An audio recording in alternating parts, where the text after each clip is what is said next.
Bienvenidos a este podcast llamado La Huella Oculta Podcast. Esto es en el marco de la licenciatura en Ciencias Sociales de la materia de Estudios Ambientales. En este caso estamos con Luisa Fuentes, estudiante de la licenciatura en Ciencias Sociales, y con Juana Costa, igual, estudiante de la licenciatura en Ciencias Sociales. Y el que les habla, Sergio Pastrana, igual, estudiante de la misma licenciatura. En este caso, este podcast está relacionado para hablar sobre algunos problemas ambientales, sobre, semillas, pesticidas, también hablamos sobre ganadería y sectores avícolas, en la que pues básicamente creamos un diálogo a través de estos temas e intentamos reflexionar cuáles son los problemas que podría generar o cómo afectaría a la salud a través de estos contaminantes provocados no solamente por el ser humano, sino también por las cadenas alimenticias que pueden surgir de esto. La idea es poder hacer más o menos unos 4 capítulos en los que abordaremos diferentes temas. En este caso, el primero va a ser sobre la contaminación marina, en la que pues estará dirigido a cargo de Juana Costa. Entonces ya Juanito nos hablarás un poquito sobre la estructura y qué es lo que vamos a hacer. Bueno, buenos días Juanito, ¿cómo le va? Buenos días, hermano. Bienvenido. Bueno, como decía Pastrana, vamos a abordar 4 capítulos. Cada uno de esos capítulos va a tener una estructura similar. ¿Cuál va a ser esa estructura o ese orden? Antes de reunirnos y nosotros grabar este video podcast, pues sugerimos una serie de lecturas y una serie de documentales que revisamos con anterioridad. Una vez revisados, nos reunimos, grabamos el video podcast y generamos una discusión, pero más que una discusión, un diálogo a partir de eso. Entonces, el primer capítulo que vamos a abordar es la contaminación de los mares y océanos. Entonces, Luisa nos va a hablar un poquito más sobre aquellos documentos o aquellos materiales que nosotros pues ya revisamos. Entonces, ¿qué sería, Luisa? Bueno, buen día a todos y a todas. Decir que todos los documentos y material audiovisual del que nos vamos a referir va a estar listado en la caja de descripción para la consulta. Ahí aparecerán disponibles. El primer documento que revisamos gira en torno hacia la contaminación en el océano por hidrocarburos o materiales oleosos. Principalmente se enfoca en la contaminación química. El segundo es un documento de la WWF sobre la contaminación por plásticos en los océanos, de todo tipo de plásticos. Y el tercero es un documental muy famoso, probablemente lo hayan visto en Netflix, que se llama Seaspiracy. Nos cuenta la historia de su protagonista, que se llama Ali, y su preocupación por la contaminación hacia los mares que ejercen las personas, pero sobre todo hacia la vida marina. Él inicia su recorrido preocupándose sobre la caza de animales de unas dimensiones mayores a los peces. Inicia por los tiburones, las ballenas y los delfines, pasa luego por especies más pequeñas como los peces, los camarones, los crustáceos, y finaliza de nuevo con las ballenas y su reflexión personal, que se encontró en su investigación y si de verdad se está protegiendo el mar como creemos o no. También revisamos de forma somera un documental que se llama Un océano de codicia de la DW. Un océano de codicia, en el que nos hablan sobre la posible explotación de minerales en el fondo oceánico. Esos son los materiales que revisamos para este primer capítulo. Ok. Gracias, Luisa. Entonces, pues, antes de comenzar ya como una manera un poco más estructurada a hablar de lo que Luisa nos exponía anteriormente, pues sí me gustaría preguntarles qué les pareció los documentos que nosotros revisamos. ¿Les gustaron o no les gustaron? ¿Cómo leyeron? Bien, respecto al primer documento de los que le estaba hablando previamente, decir que parte importante de que un documento, una información cualquiera que sea, llegue a destino, a su receptor de forma adecuada, que lo pueda entender, que pueda conectar con él, que también se pueda entretener porque, pues, ¿por qué no? También se lee por disfrute y pues para aprender algo. Está el hecho de que si se usan las cifras de forma indiscriminada o exagerada en un documento, pueden ayudar a dimensionar el problema, lo hace más visual, es más fácil que te hablen de un 80% sobre 100, como que es más fácil imaginarlo. Que si se hace con miles. Resulta que estas cifras también ocultan el problema y la responsabilidad que hay de fondo de quienes producen esas cifras, cualquiera que sean. Eso para los documentos escritos. Mientras que la comunicación visual, como pueden ser este tipo de documentales, como Se Aspira, sí, es más fácil que lleguen a su público, es un tipo de comunicación más dinámico, es audiovisual, la gente puede conectar con lo que está viendo, se puede identificar y hasta se puede conmover, que creo que ese es un punto clave de los documentales y es que busca precisamente que las personas generen empatía con lo que sea que están viendo. Entonces, particularmente este documental de Se Aspira, si lo logra, me parece muy interesante, no solo por ese componente emocional, sino porque Ali, su protagonista, nos muestra toda una industria oculta que es la de la pesca, de la que Juan nos va a hablar más adelante, y todo este como complot que hay entre aquellas organizaciones que buscan aparentemente la defensa del mar, pero por otro lado encubren ese mal. Entonces eso me gustó particularmente de ese documental. ¿Qué te pareció a ti, Sergio? Bien, pues a mí el documental estuvo bastante bien. Igual yo creo que se me complicaron un poquito las lecturas, yo diría eso. ¿Estaba grabando? ¿No lo igual puso a tenemos- grabar? Sí, pero igual tenemos el de Luisa, ¿cierto? Sí. Dale, igual.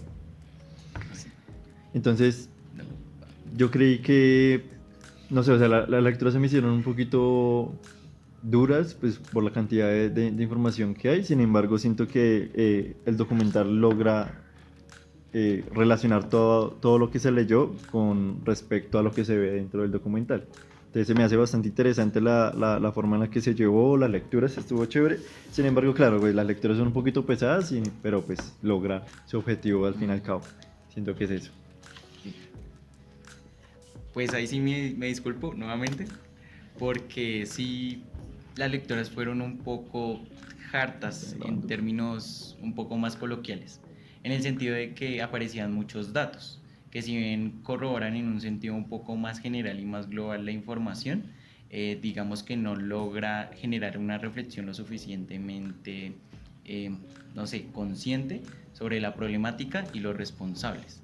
Entonces está bien mirar las cifras para generar argumentos, pero esos argumentos no se pueden construir solamente por unos datos, sino que hay que ir más allá y atender un poco al lenguaje humano con respecto a esa reflexión que se puede cuantificar en cierto modo. Entonces, pues ya teniendo en cuenta esto, ahora sí, pues empecemos con el capítulo formalmente. Entonces sí me gustaría que respondiéramos una pregunta de manera conjunta y sería, ¿qué se entiende por contaminación marina? Entonces, pues no sé si Luisa nos quiere hablar de eso. Bien, primeramente aclarar que contaminación marina alude a una acción netamente humana, ¿no? Es esas acciones que puedan perjudicar a la vida marina y al ecosistema marino de cualquier forma, sea química, sea plástica, y no solo afecta a la vida marina, sino también a todo el planeta Tierra, porque bien sabemos que el mar hace parte fundamental de esos equilibrios ecosistémicos. Entonces, eso sería para mí la contaminación marina, cualquier cosa que pudiera perjudicar o alterar ese balance natural de este ecosistema. Sí, yo estoy un poco de acuerdo con Luisa. Siento que la contaminación marina ya va sobre todos los procesos, diría tal vez humanos, que afectan la vida marina básicamente, en la que pues no solamente se ven afectados los ecosistemas, sino también a través de todos los procesos que hay de la contaminación de los ecosistemas, pues afecta también al final la vida humana, ¿no? Es como un ciclo vicioso de alguna manera. Entonces siento que la contaminación humana va sobre todo en estos procesos, estas, no sé, herramientas que dentro de sus manejos terminan afectando los ecosistemas. Siento que va sobre eso. Yo tenía un problema con esa definición porque en los documentos escritos hablaba de que la contaminación marina era esa acción de verter algún tipo de producto generado por el hombre al mar o al océano. Pero yo me preguntaba si la sobrepesca es uno de los mayores exponentes con respecto a la contaminación marina, entonces quizás esa definición en verdad aludiría a la realidad del planeta, porque la sobrepesca no es la adición de algo al mar, sino la enajenación de ese sistema natural. al menos eso yo lo pienso así, porque en la definición del documento que nos proporcionaba los hidrocarburos, hablaba que la contaminación marina es una introducción por el hombre, directa o indirectamente, de algún tipo de energía o sustancia al mar. Entonces, pues yo sentía que al final esa no era como una definición muy propia o muy propicia. Entonces, para mí, la contaminación marina sería cualquier tipo de presión antropogénica en un ecosistema marino o oceánico que altere el ciclo natural de una cadena trófica. Eso sería, independientemente de que se viertan sustancias o no al mar. Es simplemente eso. Exacto, sí, totalmente de acuerdo. Creo que el problema está en la palabra adicionar algo. Yo creo que es ese impacto humano en la intervención de los ciclos naturales. Totalmente de acuerdo. Ok. Listo, ya teniendo en cuenta esa definición y esa claridad, entonces pues también sería adecuado generar, digamos, alguna especie de conceptualización en cuanto a lo que en cuanto a lo que le compete no solamente al capítulo, sino también al video podcast en general, que sería la cadena alimenticia, de cómo cada uno de estos tipos de contaminación afectan a esa red trófica a partir de la cual nosotros incidimos o no, y a partir de la cual nosotros nos proporcionamos de una serie de nutrientes o de energía que no está tenida en cuenta dentro de un sistema natural. Entonces ahí sería otra pregunta que deberíamos responder de manera grupal. ¿Qué se entiende por cadena alimenticia?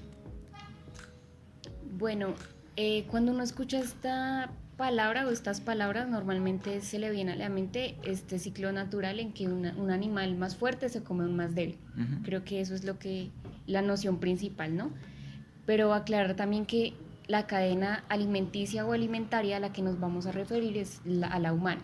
Entonces, para mí una definición adecuada sería todos estos procesos en los que el ser humano transforma materias primas, que materias primas es un concepto muy económico si se quiere, pero hago referencia aquí a todos los recursos, ya sea que provengan de la tierra en forma de agricultura, del mar en forma de la pesca, de la ganadería en forma de un sistema de consumo.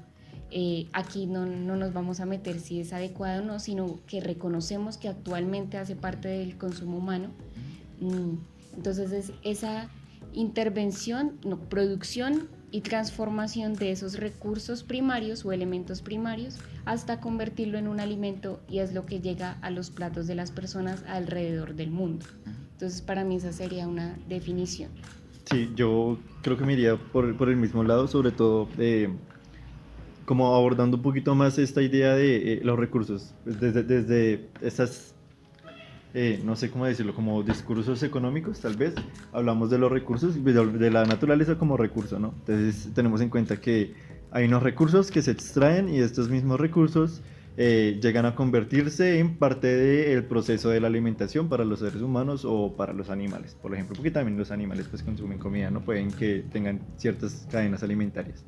Sin embargo, pues yo creo que la cadena alimentaria se basa sobre todo en este proceso de transformación de los recursos para la alimentación de las personas, básicamente. Y no solo transformación, sino introducción por el ser humano en estos procesos naturales, ¿no? Vemos como también aceleramos procesos que se debieran dar de forma autónoma, por así decirlo, como el crecimiento natural de las plantas o la reproducción natural de los seres vivos, sean pollos, gallinas, porcinos, etc. Entonces es esta alteración también un poco de los ciclos naturales en pro o buscando una satisfacción más pronta de las necesidades como son la alimentaria. Sí, yo creo que también iría por esa línea, teniendo en cuenta que pues estamos tratando, como decía Luisa, la cadena alimenticia, pero desde un punto de vista del hombre. Sí. Entonces, en ese sentido, para mí sí, la cadena alimenticia sería esa transferencia de energía que permea un poco un sistema natural a partir del cual obtenemos los recursos necesarios para pues sobrevivir, básicamente. Entonces, pues ya teniendo en cuenta esta claridad, pues me gustaría que también respondiéramos una pregunta en conjunto, y es que a partir de lo que nosotros revisábamos, se establecían 3 tipos de contaminación marina u oceánica que tenían las mayores presiones sobre una red trófica. Esos 3 tipos de contaminación eran, en su orden, según lo entendí, era por la sobrepesca, después por los plásticos y por último por los hidrocarburos. Entonces, sin tener en cuenta estas tres, que ya vamos a hablar más adelante sobre ellas, me gustaría preguntarles qué otro tipo de contaminación les pareció relevante y por qué. Bien, para mí fue la exploración de minerales submarinos y explotación, que es algo muy nuevo en vista de que los recursos en la Tierra se están acabando o los estamos agotando, más bien, sería más adecuado decirlo así. Particularmente esta explotación de minerales marinos se aborda en el segundo documental, en el de Un océano de codicia, donde nos dice que se explotan o se extraen algo que se llama los nódulos polimetálicos. Yo no conocía de esto, no sé lo que era. Investigando me di cuenta que es una acumulación de minerales que se forma por miles de millones de años en el fondo marino. Tiene metales raros, me voy a permitir leerlos, que son como el cobre, el cobalto, el níquel o el manganeso. Y ustedes se preguntarán, ¿para qué utilizamos estos metales raros?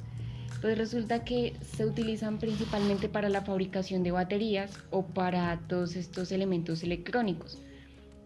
Algo que se conecta directamente con la época en la que estamos viviendo ahorita, que es la aceleración tecnológica y las nuevas tecnologías, la producción de más celulares, más computadores, pues porque estamos viviendo ahora en una era de tecnificación total. Entonces cada vez son más codiciados estos recursos y por ende pues se necesita otros lugares de donde extraerlos. Resulta que este tipo de extracción no se puede decirse que sea perjudicial o no, y ese es precisamente el peligro, que no sabemos cómo esa explotación marina podría afectarnos en un futuro. Entonces, actualmente hay una explotación de ese tipo que se llama zona Clarion-Clipperton, que está en el Océano Pacífico entre México y Florida. En esa zona ya hay empresas interviniendo. Si no estoy mal, hay 4 en actividad ahora mismo, 2 son canadienses, una es belga y la otra es de Nueva Zelanda. También se están haciendo exploraciones en el mar de Corea. Entonces, este tipo de explotación me pareció bastante llamativa, porque precisamente responde a las necesidades de nuestro tiempo. Okay. Y pues porque desconocemos totalmente sus efectos para el futuro. Creo que es una puerta muy riesgosa a abrir. Dado que sí ya hemos corroborado que nos afecta en gran medida la explotación en tierra, mucho más lo hará en mar, claro. Porque es un sistema que regula toda la vida en la biosfera terrestre. Sí, incluso yo me acuerdo que algo que se mencionaba era esto de sobre, o sea, la extracción, pero sobre el mar, ya hablando sobre la tecnología, esto del sobrecalentamiento del agua por los circuitos que corren debajo del mar.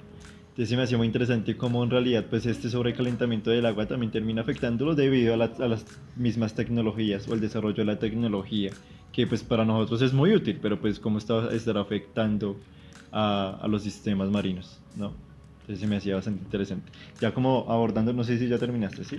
Sí. ¿Sí? Ya, sí. Listo, dale. Yo diría que una de las contaminaciones que son mucho más presentes en nuestra cotidianidad y que no vemos son los desechos.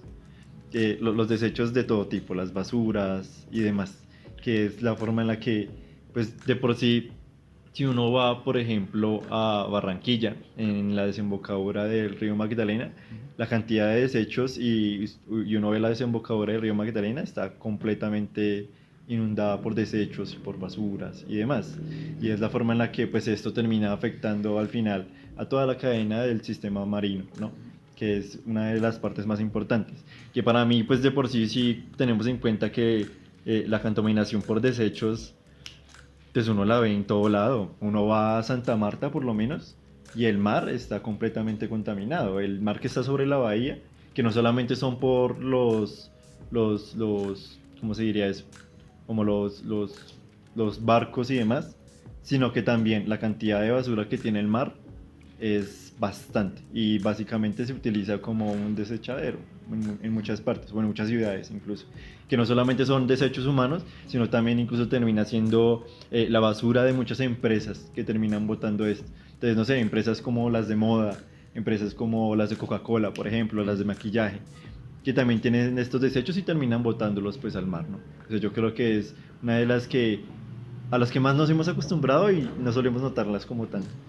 Siento que es ese. No sé si tienen algo que decir sobre eso. Sí, creo que yo no estaría tan de acuerdo en decir que no la notamos porque precisamente la vemos a diario, sino que la hemos normalizado. Sí. Hace parte de nuestra cotidianidad y sabemos que es un problema, pero pues hace parte ya de nuestro diario vivir. Sí, como más ahí. Sí, como que está, pero nuestra vida sigue aunque eso esté ahí. Y además que sería un poco difícil comprenderlo en el plano de lo andino, Sí, claro. porque la mayoría de nuestras basuras no atiende a unos sistemas acuíferos, sino atiende a unos rellenos sanitarios. Entonces simplemente nuestro tipo de contaminación, al menos en la ciudad de Bogotá, atiende a la contaminación del suelo, pero no a la contaminación de los mares. Entonces sí estaría un poquito de acuerdo con Sergio en el sentido de que no lo notamos, pero en la distancia, pero cuando nosotros vamos a esas ciudades como Barranquilla o Santa Marta, lo percibimos fácilmente.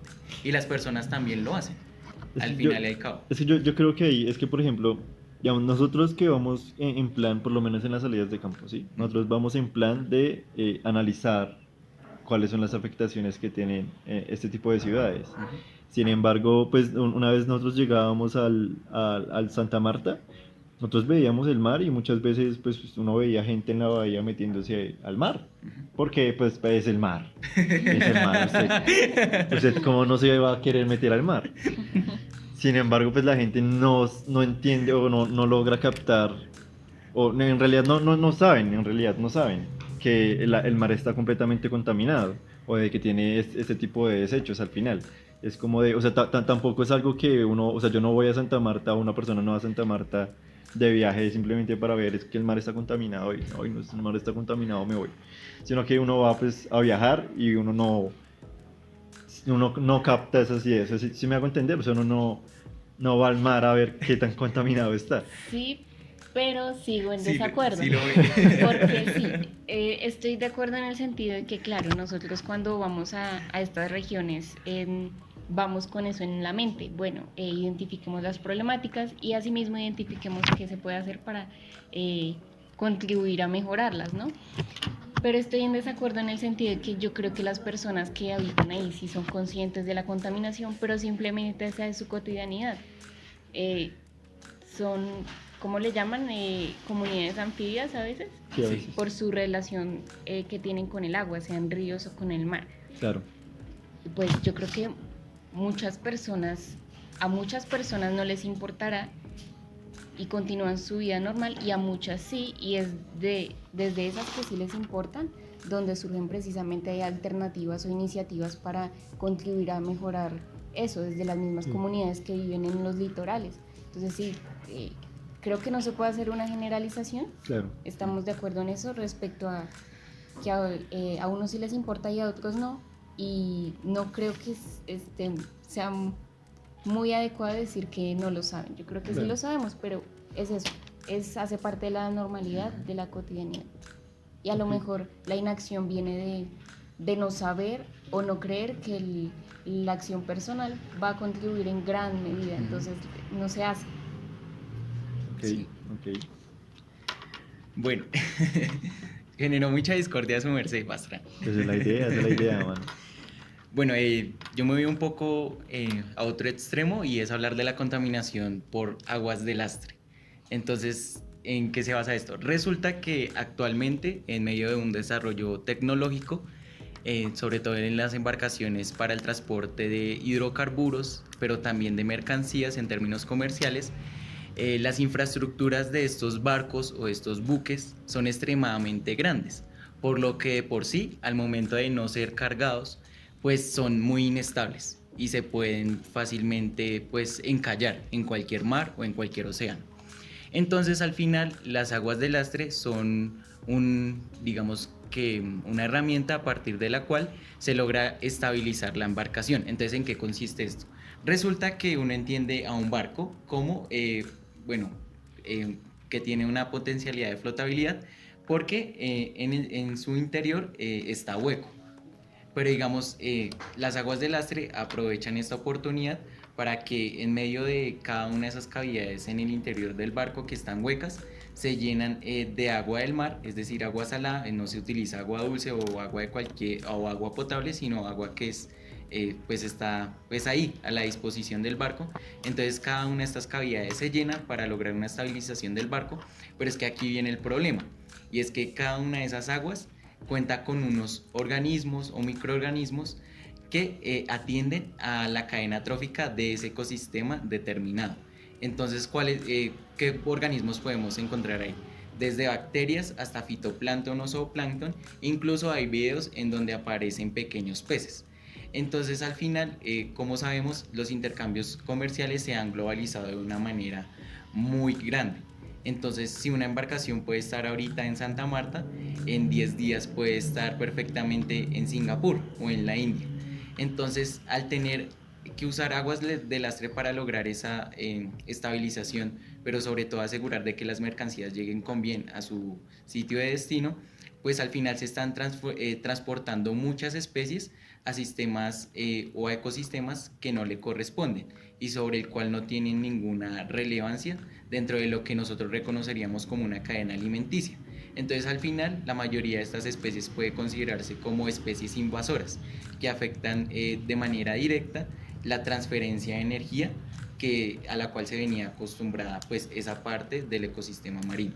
Entonces esa fue la que más como que me llamó la atención. No sé si quieran decir algo. Sí, estas especies invasoras lo que hacen es obviamente reproducirse y comerse a las especies inferiores o más pequeñas. Pues si no hay un control de esto, ¿qué pasa? Se reproducen tanto que acaban con el ecosistema al que llegan y pues lo alteran totalmente, ¿no? Creo que eso es lo que pasaba también un poco relacionando el documental de Seaspiracy, cuando el protagonista nos mencionaba que se hacía la caza de tiburones para el consumo de sopa de aletas de tiburón en Asia.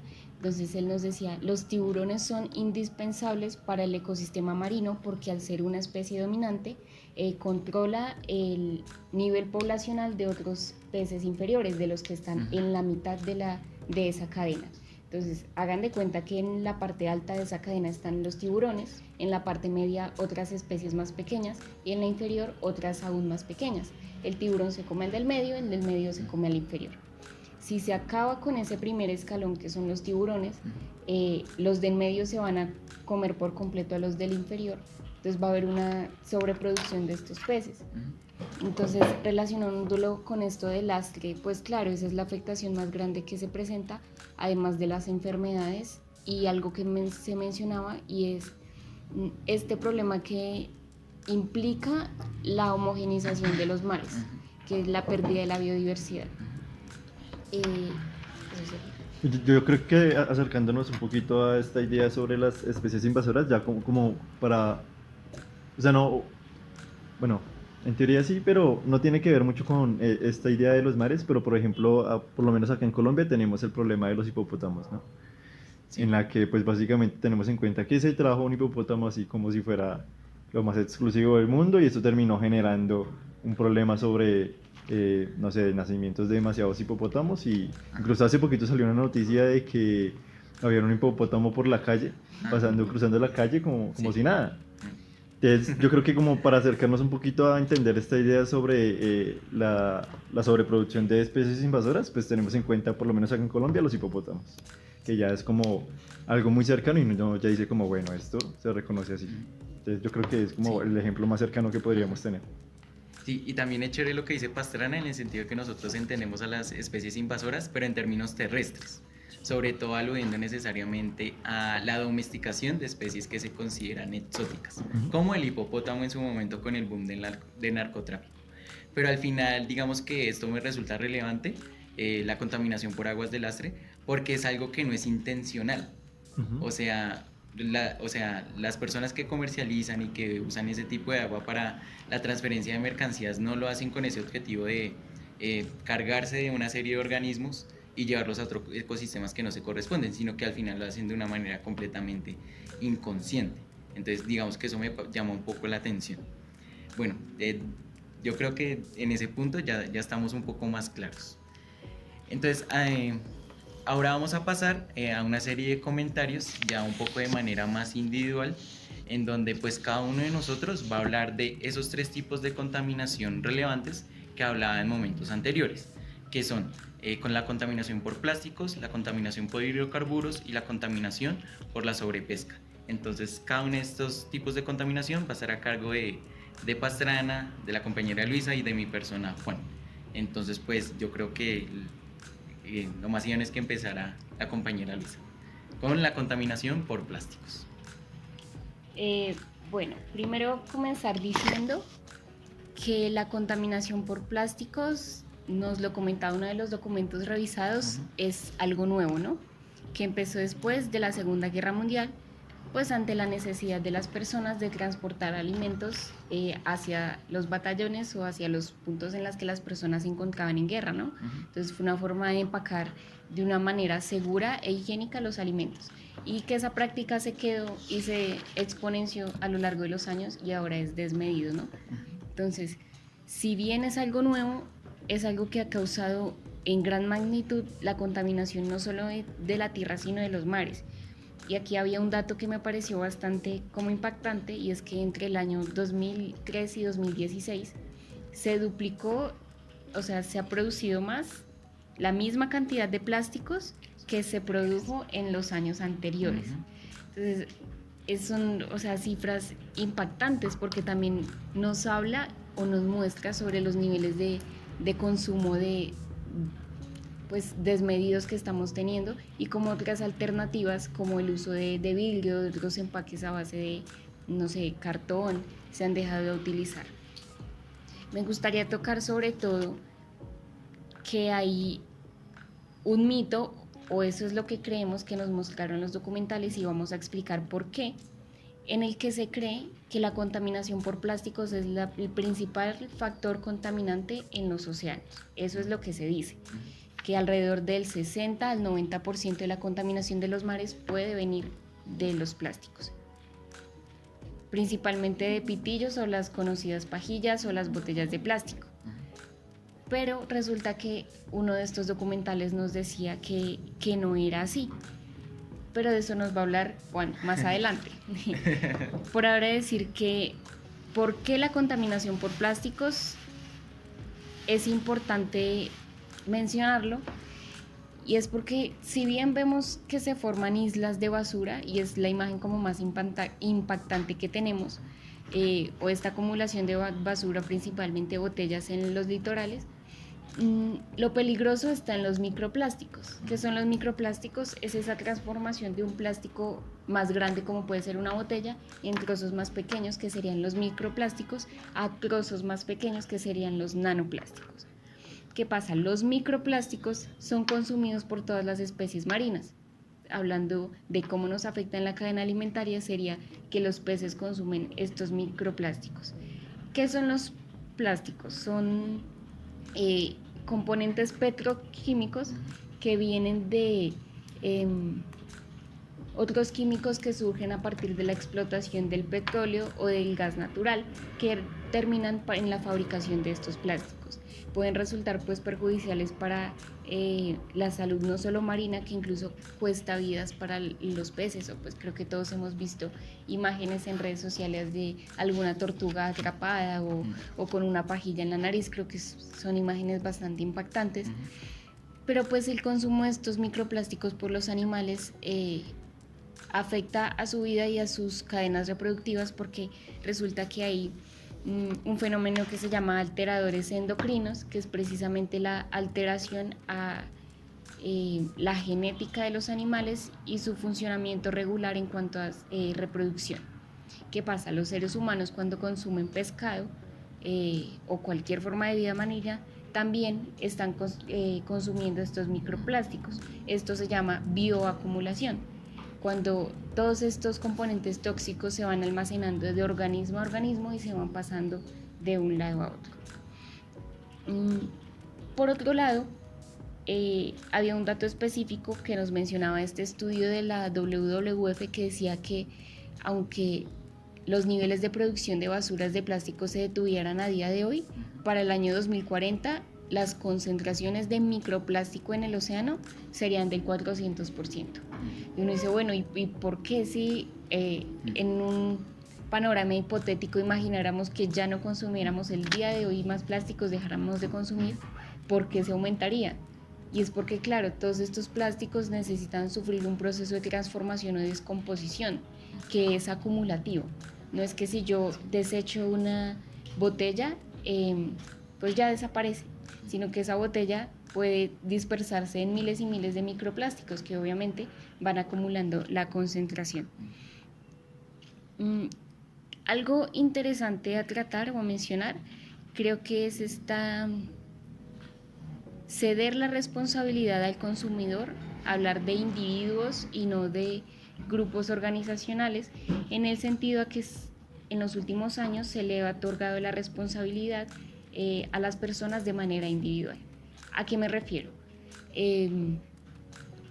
A que tú, Juan, tú, Sergio, son los responsables del cuidado del medio ambiente. ¿Con qué? Con la disminución de plásticos de un solo uso, o con ya no usar pitillos, sino usar mezcladores de bambú o de madera, o cualquiera de estas cosas. Que no digo que no ayuden, claro que sí, pues la demanda condiciona la oferta, ¿no? Si uno ya no consume este tipo de cosas, paulatinamente se va a reducir su oferta.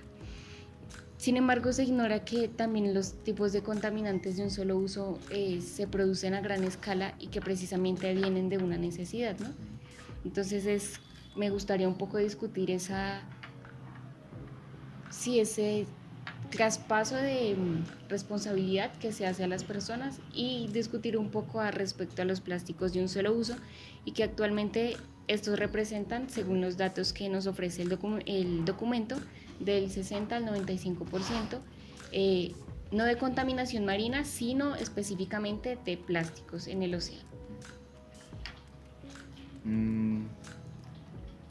Pues sí, fue un dato que también me llamó la atención, porque en el documental de Seaspiracy mencionaba que hoy en la actualidad en los mares y en los océanos, en su totalidad se puede encontrar hasta, digamos, 500 veces la cantidad de estrellas que hay en la Vía Láctea. Era como un dato que me llamaba muchísimo la atención, porque corresponde necesariamente a generar una reflexión sobre nuestra cotidianidad en cuanto al consumo, de que simplemente por el hecho de parar hoy la producción de plásticos no significa que ese tipo de contaminación no se vaya reproduciendo y aumentando a lo largo de los años.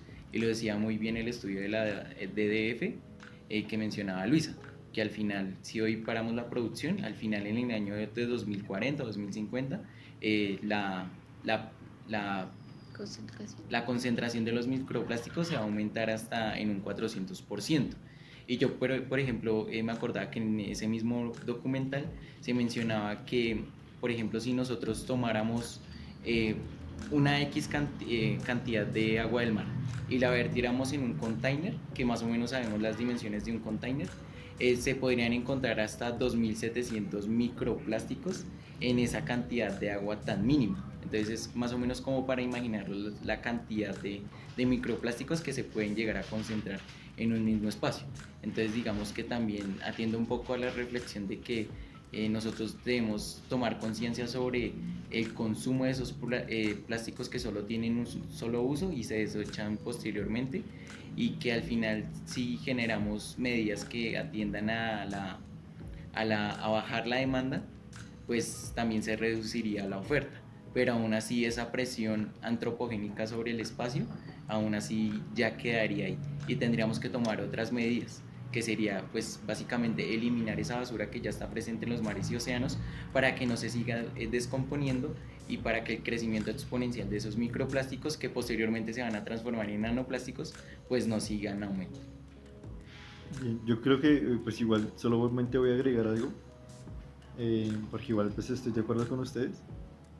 Es de estas últimas noticias sobre la salud que han habido últimamente, y es que han encontrado dentro de los seres humanos y dentro de muchos animales microplásticos que están sobre la sangre y sobre diferentes... Una vez veía una noticia, suena chistoso, pero es una noticia que decía que se han encontrado microplásticos en los genitales de los hombres, y que en realidad son muchos, ¿sí? O sea, ya incluso dentro de nuestra alimentación, pues hay microplásticos en todo. Sí. Es solamente como el dático que quería dar sobre cómo ya está incluso afectada nuestra salud sin que nosotros ni siquiera lo sepamos. Es eso, y ya. Sí, anotando algo sobre eso. Claro, incluso yo escuché una noticia y estuvo corroborado científicamente de que se encontraron estos componentes microplásticos, no como tal el trozo de plástico, Ajá. no, No, sino no, no. sus derivados químicos, es a lo que nos referimos, en la placenta de mujeres embarazadas. Entonces es algo que, claro, viene del consumo no solo de animales marinos, sino en general, los petroquímicos que están presentes en el plástico están en nuestra cotidianidad. Entonces, ¿cómo puede ser una afectación directa a la salud humana? También me gustaría mencionar esto que decía Juan al principio de que, claro, nuestra opinión o nuestra visión de mundo se corresponde con una visión andina, en tanto que no somos comunidades que vivan en la costa o en los litorales. Pero ¿qué pasa?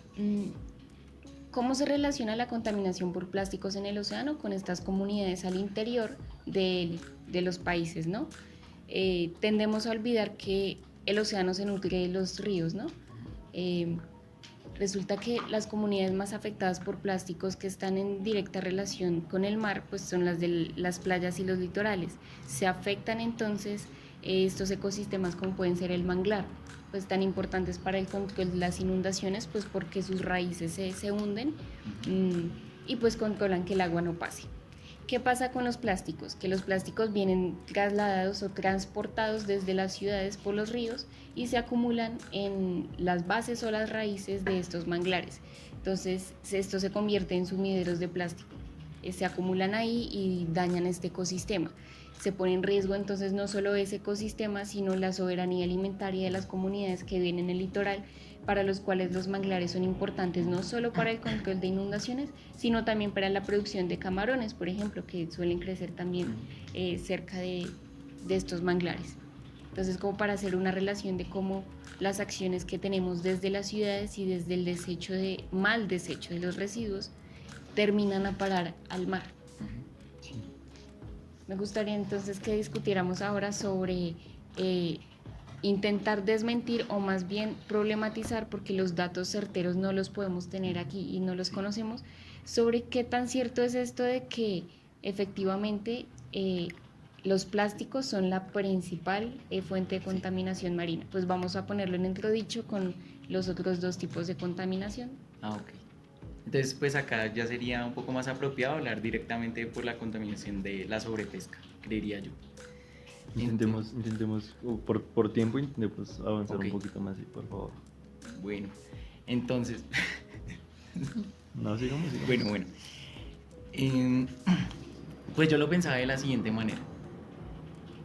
Digamos, imaginemos una botella de plástico. La producimos acá en Bogotá, al final esta desemboca en el río Tunjuelo, después en el río Bogotá y posteriormente en Girardot llega al río Magdalena y finalmente llega a Barranquilla desembocando al Mar Caribe. Entonces, pues, yo me pensaba esa pregunta que me acaba de hacer Luisa en cuanto a ese escenario. ¿Qué es peor? Que esa botella llegue, se descomponga y se convierta en diferentes o miles de microplásticos y al final afecte a una red trófica y incida sobre la cadena alimenticia, o que esa botella llegue, se descomponga, pero no haya ningún tipo de animal o de especie marina que la consuma y sea afectada por ese tipo de contaminación por microplásticos. Al final, digamos que el documental de Seasperacy arrojaba una serie de datos que no se relacionaban un poco, no correspondían un poco con el material bibliográfico escrito que nosotros revisamos, en cuanto a que las cifras no calaban un poco. Entonces, digamos, el documental de Seasperacy hablaba de un 60 a un 50% de afectación del ecosistema por medio de la sobrepesca, pero digamos, documentos como el Fondo Mundial de la Naturaleza reducían esas cifras a un 25%. Entonces, digamos, es un contraste que hay que pensarse, y para ese escenario pues sí habría que revisar un poco más de fuentes, porque habría que contrastar un poco la información y pues hay que ser un poco sinceros, y fue algo que no pues tuvimos la oportunidad de hacer debido a que la mayoría de estos estudios están hechos en inglés. Entonces, digamos, el acceso a la información no es tan abierto como nosotros quisiéramos para fomentar un poco la discusión en cuanto al contraste de la información. Pero yo creo que sí, que al final la sobrepesca sería como el elemento principal de la contaminación marina, incluso por encima de la contaminación por los plásticos, porque al final no solo se afecta una serie de especies entendidas como fauna o flora, sino también unos fondos marinos que al final uno los invisibiliza un poco, pero al final también hacen parte de esa transferencia de energía. Entonces veíamos cómo esas grandes redes en medio de la sobrepesca arrastraban esos fondos marinos, incluso lo que mencionaba Luisa de los nódulos polimetálicos, y al final pues se eliminaban gran parte de las poblaciones de los peces que están en ese nivel intermedio de la cadena alimenticia y pues llegaban al consumo humano, pues cargados completamente de microplásticos.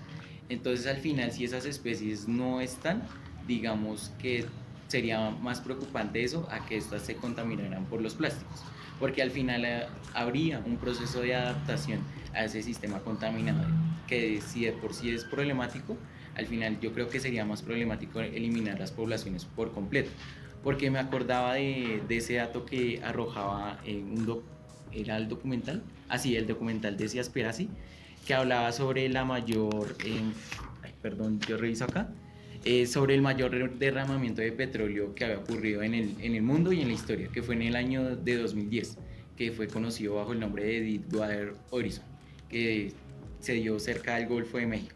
Entonces, como un yacimiento de petróleo que estaba en el fondo marino, al final, por medio de la explotación del hombre, se descontroló completamente y empezó a generar diferentes vertidos de petróleo al mar durante 3 meses.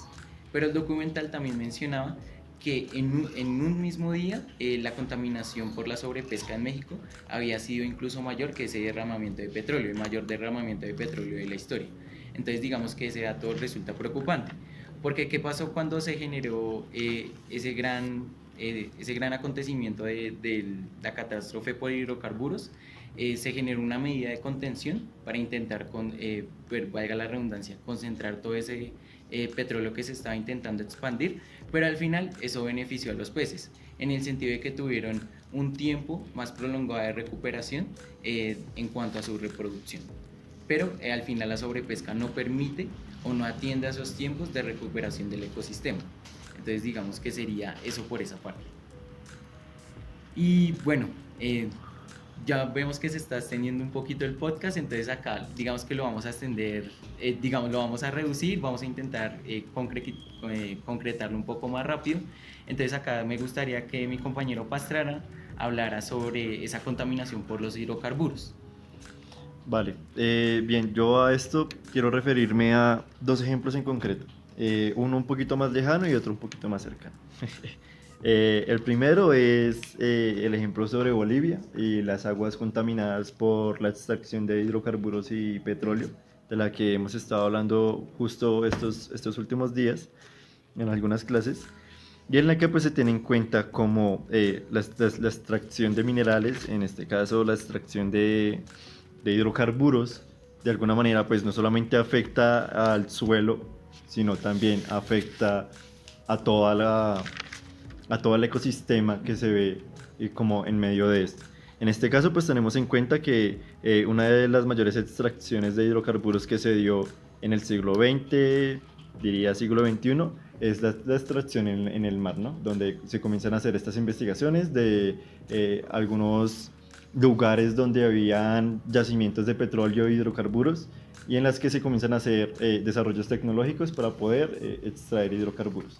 Entonces, pues aquí la pregunta es, pues, ¿cómo afecta básicamente los hidrocarburos y el petróleo a los ecosistemas, ¿no? Que yo diría que es algo que se intuye, pero tal vez no se entiende de por sí. Yo diría que tal vez uno no logra entenderlo a sobremedida o en profundidad, porque de por sí pues uno intuye que el petróleo, esta cosa de la que hemos hablado incluso cotidianamente, pues afecta como tal a todos los ecosistemas.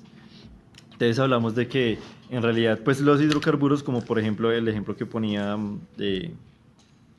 Juanito, era sobre la bahía Campeche, sobre México, en la que decía que 476,000 como metros de derramamiento de hidrocarburos, pues fueron afectados, ¿no? Por toda esta falla que hubo.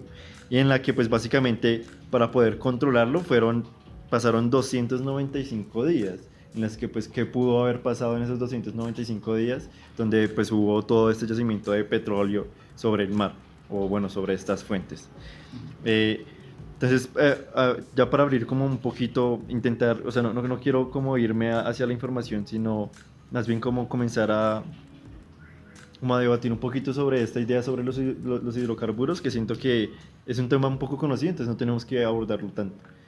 Igual pues por los tiempos, ¿no? Entonces la idea sería como, ustedes piensan que en realidad el petróleo y los hidrocarburos afectan en más medida o en grande medida a lo que vendría siendo, no sé,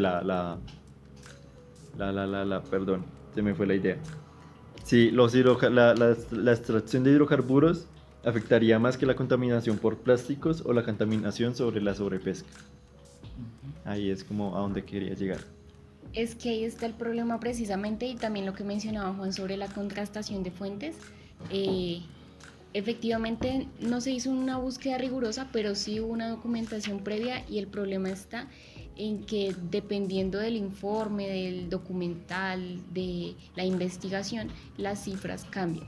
Entonces, antes de retomar la pregunta de Sergio sobre los hidrocarburos, me regreso brevemente a lo de la pesca, y es que ¿por qué se le da tanta importancia a la contaminación por plásticos en lugar de la pesca? La pesca normalmente no se suele tocar tanto, y es porque representa un negocio mundial.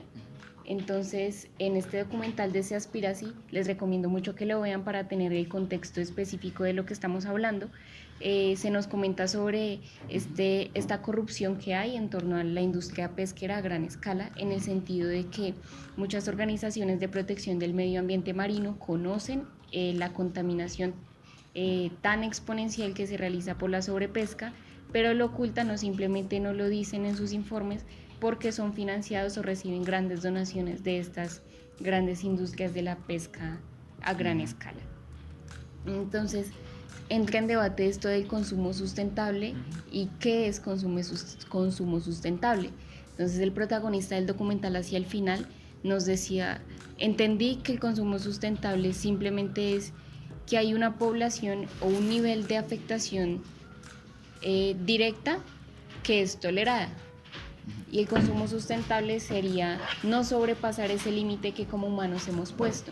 Entonces hay que entender que cuando se nos habla de consumo sustentable no es que no contaminemos, sino de que estamos contaminando de forma tolerada, por así decirlo. Entonces eso es un problema, porque si los niveles los ponemos los seres humanos, así mismo los podemos cambiar. Y decir que si hoy puede ser sustentable que afectemos 2 playas, mañana puede ser sustentable que afectemos 1000. Entonces entender que es una medida humana, y por eso aquí no podemos ofrecer cifras de que contamina más o que contamina menos, porque las cifras cambian. Como les mencionaba Juan hace un momento, las de la industria pesquera varían. Unos estudios nos hablan del 25%, otros del 52%. Sobre el plástico unos nos hablan del 60 al 90%.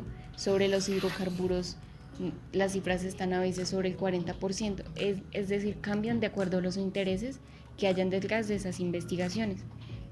Refiriéndome específicamente ya a lo que Sergio nos mencionaba sobre los hidrocarburos, mencionar, creo que es importante, el convenio Marpol 7378, del que nos habla un documento, y aquí no quiero ser muy técnica, sino precisamente mencionar que sucede exactamente lo mismo que con el consumo sustentable para los mares, y es que este convenio prácticamente dice: sí, las embarcaciones pueden contaminar hasta cierto punto. Entonces el permiso para contaminar existe siempre y cuando no se superen ciertas medidas, o siempre y cuando la embarcación no sobrepase ciertos límites. Y aquí quiero desmentir algo, y es que normalmente creemos que la fuente de contaminación por petróleo más grande es por estos derrames que vemos en televisión y en las noticias, donde se ve todo el Mar Negro, y pues resulta que no, que la contaminación viene de esas descargas, pequeñas descargas que se realizan día a día en el funcionamiento normal de los barcos, sean o no de pesca, porque también para hacerle mantenimiento a los motores y todo esto, hay pequeños vertidos al océano. Entonces es como una gótica que siempre va acumulando y va acumulando. Entonces que pues la mayor contaminación viene por esos pequeños derrames diarios y constantes, sobre los cuales no hay pues una regulación muy estricta. No. Ay, no, lo que dice su merced me gusta mucho porque yo tenía acá un dato y es que dentro del segundo documento que revisamos decía que un 99.997% de los hidrocarburos transportados en los mares o en los océanos llegaban a salvo a cada uno de sus puertos, pero solo el 0.003% se derramaba en los mares, y al final todos esos medios de comunicación se enfocaban explícitamente en esa noticia y únicamente, y la presentaban de una manera completamente catastrófica. Pero lo que tú dices, al final no vemos, digamos, esa acumulación de esos vertidos diarios que se insertan en estos mares, y al final digamos que sería algo que cuestionarse si al final, digamos, lo que vemos en los medios de comunicación es realmente la mayor problemática. No se trata de decir de que están generando una tergiversación del problema, se trata de decir o de preguntarse si ese es el mayor problema, simplemente. Entonces yo diría que eso por ese lado. Entonces, bueno, tratando de cerrar este capítulo, pues les tenía también una pregunta a modo de conclusión, y es la siguiente: ¿qué prejuicio quedó desmentido después de lo revisado y lo dialogado? Entonces, Luisa.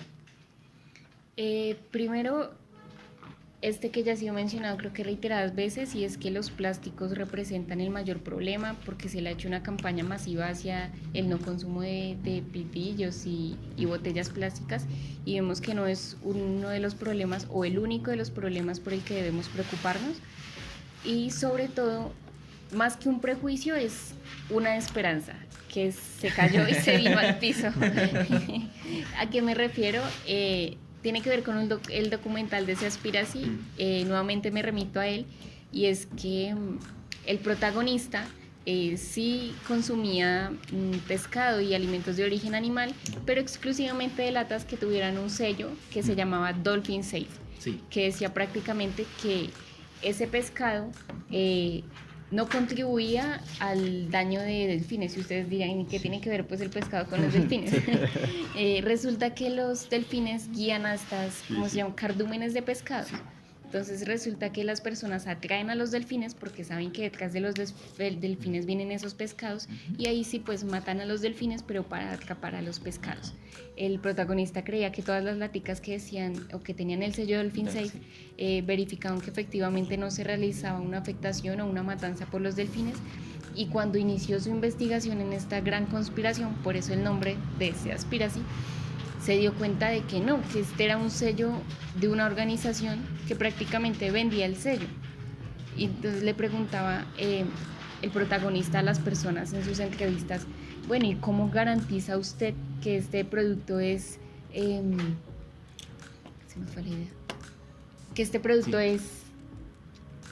No tiene ninguna repercusión sobre otras especies. Exactamente, no repercute sobre la vida de ninguna otra especie, y decían, no podemos garantizar eso porque a fin de cuentas nosotros no estamos en los barcos viendo qué hacen los barcos pesqueros. Entonces, más que un prejuicio, fue una esperanza que se vino al piso al decir cómo es posible que sigan existiendo estos sellos que aparentemente avalan un consumo o una producción más bien responsable, si esa producción no se garantiza responsablemente. Sí. Entonces es como una invitación a cuestionarse qué tan ciertas son las etiquetas y lo que nos vende la industria alimentaria. Sí. Y además que esas pescas accesorias, que es lo que dice Luisa, al final son inevitables, pero también... sí, son inevitables, como el gesto que hace Luisa. Pero al final también digamos que nos deja ver un poco el hecho de que a veces la pesca no significa necesariamente una captura completamente óptima, por el hecho de decir que ahí había un dato en el documental de que para atrapar 8 atunes se necesitaban sacrificar un promedio de 45 delfines. Entonces, ¿cómo puede ser posible que para capturar 8 especies que tienen un menor tamaño se tengan que sacrificar tantos animales? Que al final, listo, son atrapados en las redes, llegan al barco, pero inmediatamente se devuelven completamente al mar. Pero cabe preguntarse si al final vuelven en otras óptimas condiciones para continuar con su vida, que creo que no es lo más probable. No, y respecto al gesto al que se refería Juan, yo opino distinto en el sentido de que las pescas accesorias, por supuesto, pueden ser evitables, porque si la pesca es una acción humana, sí, es una acción humana que puede evitarse. Y refiriéndome a esto de las pescas accesorias y si efectivamente estas especies vuelven al mar con vida, pues efectivamente no. Pues por aquí hay un dato que decía que entre 11.000 y 30.000 tiburones son matados por hora o atrapados por estas grandes redes y se devuelven al mar pues cuando ya se han ahogado completamente. Cuando el objetivo principal era el pescar peces comunes, no especies a gran escala. Eso por ese lado, y que sí, claro que puede ser evitable. No, pero yo digo dentro de un comercio mundial, o al menos utilizando esas grandes extensiones de redes. Porque es que sí, al final siempre va a haber ese sacrificio. Si tenemos en cuenta que básicamente, por lo menos lo que veíamos en el documental de que lo hacían ilegalmente a costillas de todo el mundo, porque es ilegal, pues es porque obviamente eso no es bueno, sí, o sea, sí. Obviamente es evitable, pero pues usted cómo va a hacer para que este tipo de comercios, no sé, como el mercado negro, podríamos decir, se puedan detener, ¿no? Bueno, pero ¿cuál sería entonces los prejuicios para ustedes? Es que yo prejuicios, yo no siento que tuviera como algún prejuicio, sino que también perdí una esperanza. Porque o sea, esta parte en la que es justo al inicio del documental, donde a uno le hablan sobre esto de los fitoplanctons y demás, y de cómo funciona con las ballenas, que las ballenas son los que utilizan estos fitoplanctos, y estos fitoplanctos transforman el dióxido de carbono para que se vuelva oxígeno, y es como la mayor fuente de oxígeno que tiene el planeta. Fue como y para que después me dijeran como, no, es que en realidad las ballenas podrían terminar siendo una de las especies en peligro de extinción. Y es como de, no sé, y quedé así como de, Dios mío. O sea, si todo funciona tan perfecto en teoría en el mundo, pues qué es lo que estamos haciendo con este tipo de especies. Y es como, pues ya no sé, o sea, refiriéndonos un poquito a sobre la crítica de la sobreexplotación de las mercancías, pues hasta qué punto podemos llegar a esta explotación de los recursos, entre comillas, ¿no? Que fue que así como, Dios mío, ¿qué estamos haciendo? Que al final es lo que termina haciendo muchos documentales, aunque siento que sí hay opciones dentro de todo, ¿no? O sea, uno siempre debe tener cierta esperanza sobre lo que sucede, porque pues abordar este tipo de temas es complicado, porque nunca va a haber algo bueno. O sea, si uno aborda la verdad siempre va a ser algo difícil de digerir. Sin embargo, pues no sé cuáles serán, creo que me falta mucha información para poder dar como un resultado o algo, decir como vamos a hacer esto. O incluso yo creo que se han dado, simplemente que la malicia del ser humano es mucho más grande. Siento que hay muchas cosas para hacer todavía. Bueno, ¿cuál era mi prejuicio? Mi prejuicio era una posible no solución. ¿En qué sentido? Yo digo que hay diferentes medidas actualmente por diferentes compañías que podrían tenderse en una escala un poco baja, que no alcanza a captar el problema en general y global, pero que al final le están generando diferentes alternativas para reducir esa presión por parte del hombre a lo que se supone un sistema natural. Y yo pensaba que una no solución era dejar de consumir pescado. Y yo decía, no, pues al final nosotros siempre vamos a consumir pescado, independientemente de que notemos ese tipo de contaminación o no. Pero al final ese tipo, digamos que de prejuicio se me fue abajo cuando escuché en el documental de que el componente principal que nosotros tomamos de los peces o de los pescados es el omega 3. Pero es que ellos de por sí no tienen la capacidad de producir esa sustancia en su organismo, sino que la toman del fitoplancton y de las algas. Entonces yo me preguntaba, ¿pero qué estamos haciendo? O sea, estamos tomando esa potencialidad de energía, pero de donde no es, de un intermediario, pero no lo estamos tomando de su principal productor. Entonces ahí, digamos que entrevistaban a una muchacha que creo que era microbióloga, pero enfocaba hacia la cocina. Entonces ella tomaba esas algas y yo no sé qué componentes químicos le ponía, pero le hacía que supiera pescado. Entonces yo decía, ve, esto está como raro, o sea, estamos haciendo las cosas al revés. Pues es que de por sí el alga tiene sabor a pescado por la sal y me haces recordar que es lo mismo que sucede con esto de la vitamina B12 en el caso de las vacas. Y es que precisamente el ser humano cree que consumiendo las vacas obtiene este tipo de vitaminas, pero no, son las vacas a partir del consumo de pasto que consumen la B12 porque es una bacteria o un componente de origen microbiano que está en el suelo. Entonces uno dice, estamos consumiendo todos nuestros nutrientes por medio de un intermediario. Entonces me hiciste recordar eso. Sí, y su merced ya me lo había dicho y yo también me acordé de su merced. O sea, estamos haciendo todo al revés, tanto en tierra como en el mar. O sea, la cosa está rara. Pero aquí también viene una desesperanza, porque hablaba también de las subvenciones a nivel global. Es decir, esos intereses que nosotros aportamos dentro de un sistema Estado-Nación para generar una soberanía alimentaria. Es decir, independientemente de que nosotros le compremos pescado o no al resto del mundo, al final siempre van a haber unos fondos de caja mayor a partir de los cuales se va a mantener esa economía del pescado. Entonces, pues al final, digamos que a partir de una solución individual, que por ejemplo serían acciones como dejar de comer pescado, al final no tendrían ninguna relevancia dentro de un sistema mundial, pero al final es algo por lo cual pues pensarse esa realidad. Y me gustaría cerrar con algo, pues no sé si sus mercedes quisieran decir algo después, y es con algo que cerraba el segundo documental de Un océano de codicia de la DW. Entonces había un pescador artesanal alemán y era re chistoso porque ese pescador artesanal tenía un yate. Y yo, o sea, los términos artesanales dentro del primer mundo y el tercer mundo son muy diferentes. Entonces él decía que una de las soluciones que él veía no era acabar con las subvenciones, sino comprar lo que se tiene en el lugar en el que se produce. Para mí eso fue un boom. Yo dije, pues sí, al final él está haciendo como una de las reflexiones que yo he escuchado más coherentes y más acordes, porque es no seguir atendiendo a esa globalización de un mercado de alimentos específicamente, sino básicamente atender a lo que nuestro entorno natural o nuestro entorno más cercano nos otorga. Entonces, en ese sentido, podríamos generar un consumo que que no explote tanto un sistema natural. Eso me pareció como muy curioso y relevante. Entonces yo digo que por ese lado yo terminaría. Creo que sí puede ser una alternativa en el sentido de que también nos remite para ya el consumo que hacemos en tierra. Si han escuchado esto del consumo de kilómetro cero, son estos restaurantes que su menú lo ofrecen con los productos que se obtienen y que se cosechan no más de 1 kilómetro a la redonda.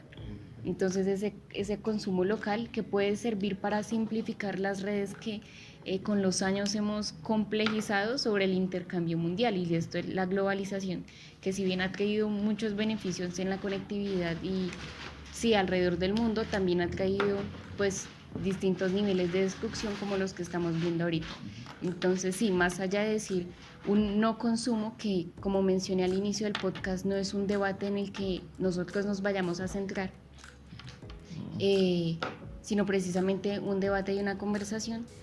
Creo que por ahí puede estar una alternativa, y es tanto reducir los niveles de consumo no solo de peces, sino de plásticos de un solo uso, bueno, etcétera, como esta responsabilidad por consumir lo más local posible, que también es un reto actualmente porque esto se ha convertido como en una moda también, ¿no?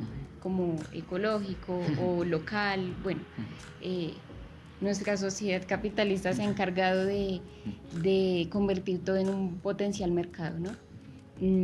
Me gustaría cerrar ya rápidamente con otro prejuicio que acabo de recordar, y es que también entre las alternativas se ofrece a la piscicultura o la piscifactoría. En el documental que vimos nos decían que 50% del alimento de mar que obtienen los seres humanos viene de estas factorías de peces, y que no es una alternativa precisamente porque se necesita más pescado para hacer alimento, para alimentar a ese pescado. Entonces no tiene ningún tipo de sentido, y más que en estas piscifactorías, que son grandes piscinas donde los animales se reproducen, proliferan un montón de bacterias y de enfermedades como la clamidia, el piojo, los piojos marinos, bueno, y esto es consumido por los seres humanos, y creo que yo ahí cerraría ahí, de cómo todos estos tipos de contaminación que hemos discutido el día de hoy terminan afectando a la cadena alimentaria. Entonces, por los plásticos serían los microplásticos y la degeneración del fitoplancton, que es el encargado de también la regulación marina. Por el lado de los hidrocarburos, es toda esta contaminación química que se realiza por los petroquímicos, que terminan entrando en contacto con los seres humanos, no solo por los alimentos marinos, sino por el contacto físico cuando nos sumergimos en el mar. Por el lado de la pesca, referirme a esto de las piscifactorías y de cómo no resulta siendo una alternativa, porque resulta generando un montón de tóxicos, enfermedades que terminan en el ser humano. Y mencionar que esto no se da per se, sino que es algo que provocamos los mismos seres humanos. Nos estamos contaminando nuestra propia cadena alimentaria con nuestros malos o inadecuados sistemas de producción de alimentos y de residuos. Ok, sí, yo creo que justo lo que dice Luisa fue el cierre perfecto para este primer capítulo, en el que pues hablamos sobre la contaminación marina, ¿no? Gracias Juan, gracias Luisa por asistir a este primer capítulo. Seguiremos en contacto obviamente para los siguientes capítulos. En el siguiente capítulo abordaremos, ¿me recuerdan cuál vamos a acordar? Vamos a abordar cómo la cadena alimentaria se contamina desde la producción ganadera, porcícola y avícola. Exacto. Entonces nos estaremos viendo en otro capítulo. Que tengan un buen día y muchas gracias muchachos por venir. Muchas gracias. Bueno, no a ustedes.